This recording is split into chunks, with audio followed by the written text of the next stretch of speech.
ایک بزرگ تھے، وہ ساری زندگی اپنی زبان پہ انا کا لفظ نہیں آنے دیتے تھے۔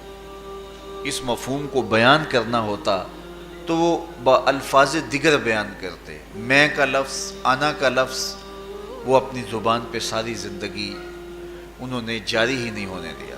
کہتے تھے اس لفظ نے شیطان کا بیڑا غرق کر دیا، تو میں یہ لفظ زبان پہ آنے نہیں دوں گا۔ اچھا، بندے بھی بڑے عجیب ہوتے ہیں، کسی نے کہا لو لو، ان کی زبان پہ یہ لفظ آتا کیوں نہیں، میں جاتا ہوں اور ان کی زبان پہ یہ لفظ آئے ہی آئے۔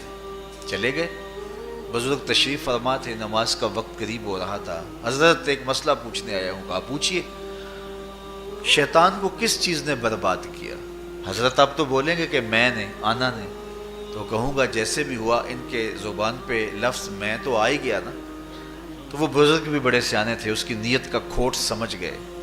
فرمانے لگے بیٹا نماز کا وقت ہو گیا ہے، نماز پڑھ لیتے ہیں پھر اس پہ بات ہوتی ہے۔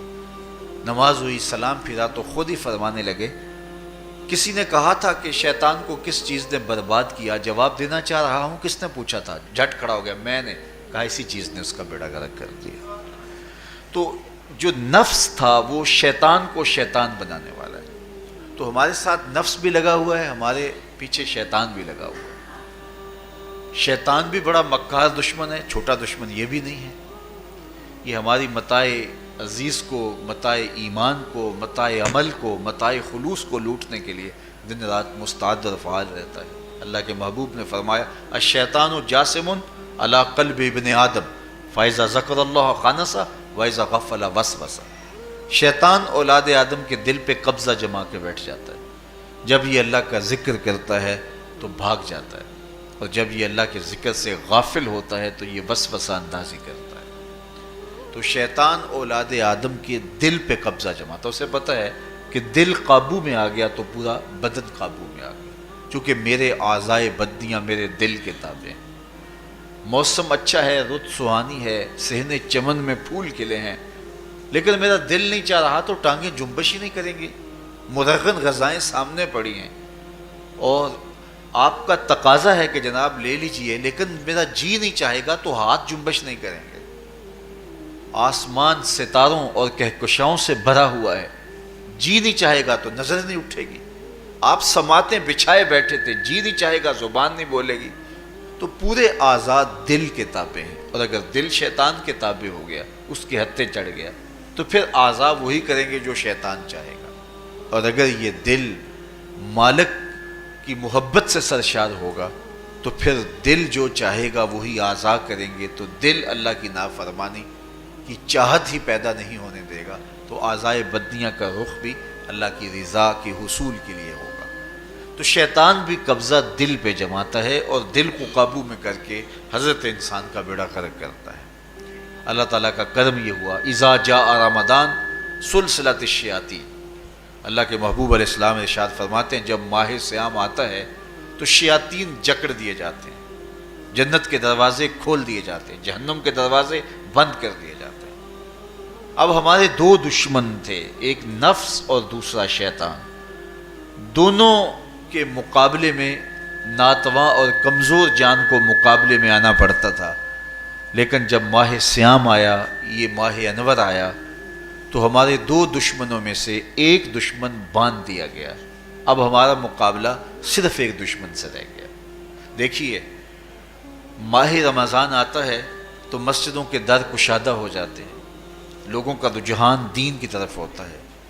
جو 5 نمازیں بھی نہیں پڑھتے ہوتے ان کو تراویح میں بھی کھڑا ہوتا دیکھتے ہیں، اہتمام ہوتا ہے، نیکی کا، صدقہ و خیرات کا ماحول پیدا ہوتا ہے۔ ایسا کیوں ہے کہ شیطان بن گیا، لیکن اس کے باوجود نظر بھٹک رہی ہے، خیالوں میں آوارگی ہے، اور رشوت کا بازار گرم ہے۔ کیوں کہ ابھی نفس موجود ہے۔ تو نیکی کا جو ماحول پیدا ہوا یہ شیطان کے بن جانے کی وجہ سے، اور برائی کا ماحول اب بھی موجود ہے یہ نفس کے موجود ہونے کی وجہ سے۔ تو ہمارے دو دشمن ہیں جو ہمیں جادہ مستقیم سے ہٹاتے ہیں، ایک شیطان اور دوسرا نفس۔ اب جب ماہ صیام آیا تو شیطان باندھ دیا گیا، اب ہمارا مقابلہ صرف نفس سے ہے، اور یہ نفس شیطان سے بھی بڑا دشمن ہے۔ شیطان کو شیطان بنانے والا نفس ہے، اور وہ ہمارے ساتھ جڑا ہوا ہے۔ ماہ صیام میں شیطان تو بند گیا، لیکن نفس نہیں بندھا. اب ہمیں اپنے نفس کو کمزور کر کے اور اپنی فتح حاصل کرنی ہے اور تقوی کی منزل کو پانا ہے. اب شیطان تو اللہ نے باندھ دیا، اب نفس کو کیسے باندھے؟ تو آئیے نفس کی بندش کیسے ہوگی یہ کسی ایکسپرٹ سے پوچھیں گے کہ یہ کیسے اس کو باندھیں گے، اس کو کیسے قابو میں کریں گے.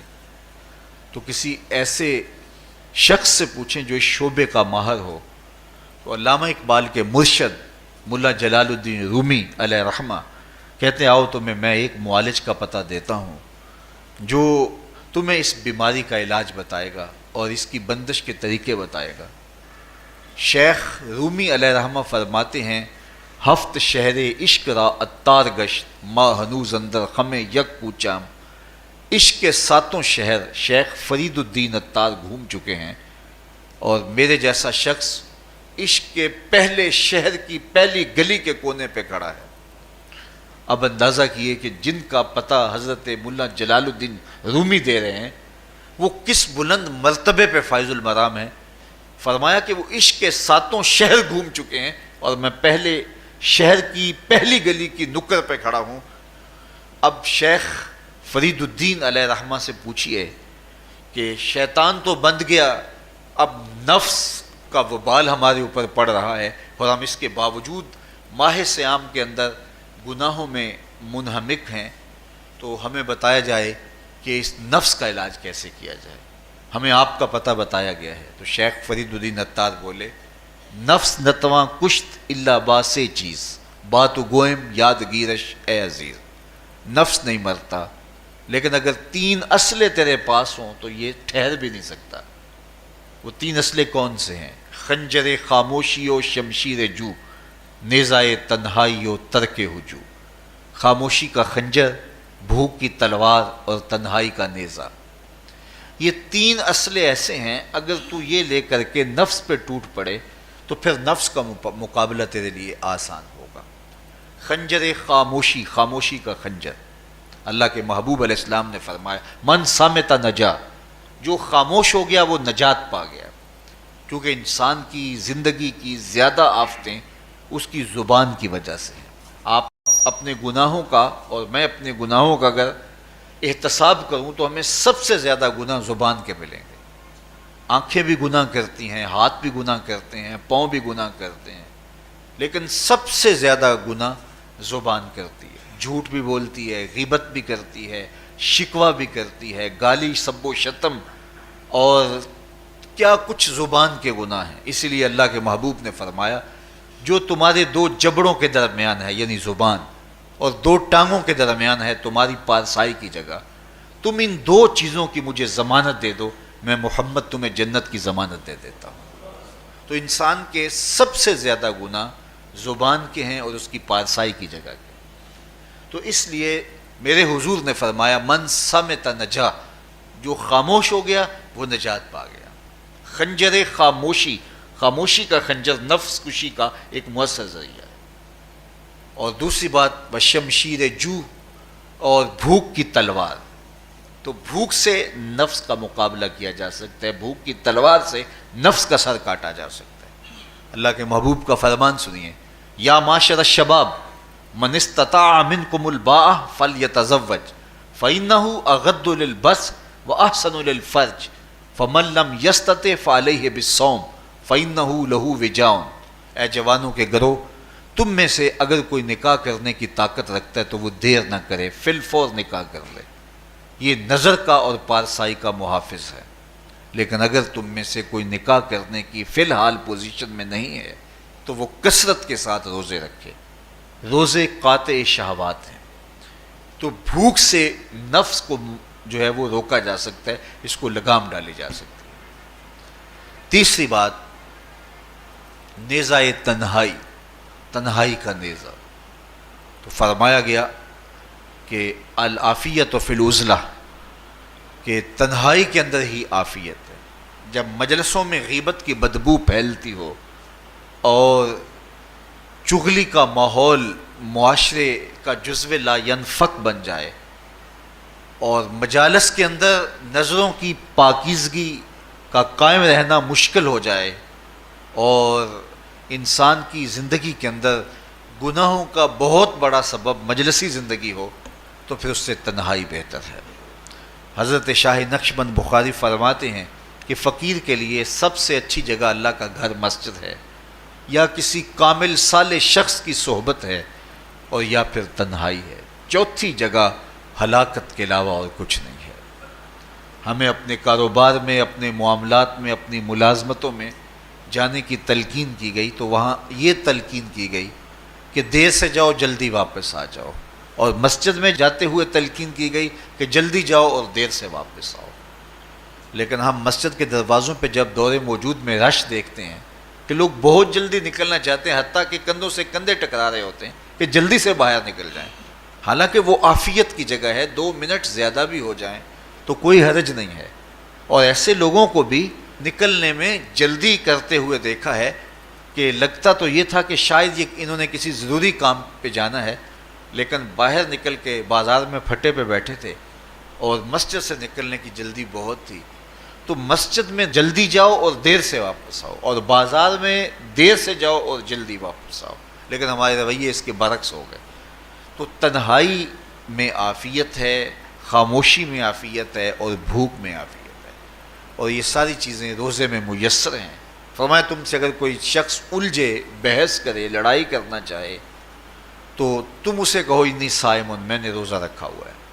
اسی طرح جو ہے وہ روزے سے آپ کو یکسوئی ملے گی، قرآن مجید کی تلاوت کا ماحول ہوگا، اور تم بھوک کاٹو گے، اور یہ تینوں چیزیں تمہارے نفس کو کمزور کرنے والی ہیں۔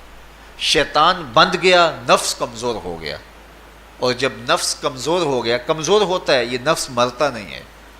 یہ تو کوئی ہے باج فقیراں کسے نہیں ماریا، باہو ظالم چور اندر دا، یہ اندر والا چور جو ہے وہ اتنی آسانی سے قابو آتا ہی نہیں ہے، یہ پھر سر اٹھا لیتا ہے۔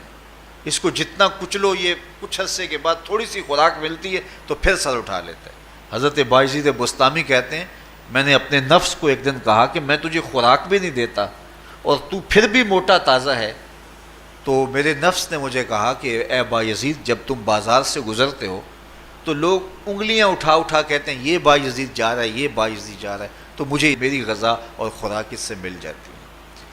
تو یہ خوراک ہوتی ہے نفس کی۔ تو نفس بہت ظالم ہے اور ساری زندگی اس سے لڑتے ہوئے گزرتی ہے۔ وہ کسی نے کہا تھا نا تمام عمر طوفان سے کھیلتے گزری، نیا کے ڈوبنے کا ڈر بھی رہا۔ تو یہ ساری زندگی اس طرح ٹکراتے ہوئے سے گزرتی، لیکن جب کمزور ہو جائے تو پھر یہ شیطان کو جو ہے وہ موقع نہیں دیتا ہے۔